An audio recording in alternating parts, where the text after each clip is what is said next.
C next ക്വസ്റ്റ്യനിലേക്ക് നമ്മൾ പോകുകയാണ്. Question number 7. ചോദ്യം എടുത്തിരിക്കുന്നത് ഇക്വിലിബ്രിയം എന്ന് പറയുന്ന ചാപ്റ്ററിൽ നിന്നാണ്. സൊലൂബിലിറ്റി ആൻഡ് സൊലൂബിലിറ്റി പ്രൊഡക്റ്റ് എന്ന് പറയുന്ന ടോപ്പിക്കിൽ നിന്നാണ്. The solubility product constant of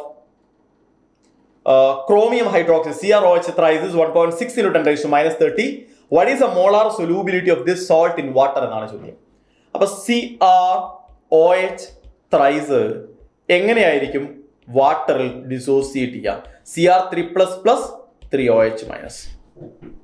If S is the solubility of the salt, then molar concentration of chromium 3+ is S moles per liter and that of OH minus is 3S moles per liter.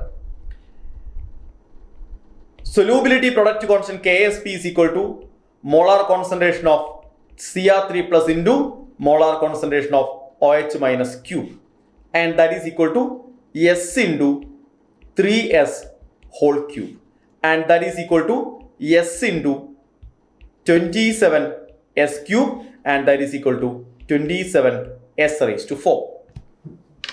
നമ്മളോട് calculate ചെയ്യാൻ പറഞ്ഞിരിക്കുന്നത് solubility ആണ്. അപ്പോൾ solubility is equal to 4th root of KSP by 27, and KSP എന്ന് പറയുന്നത് it is 1.6 into 10 raised to minus 30 by 27.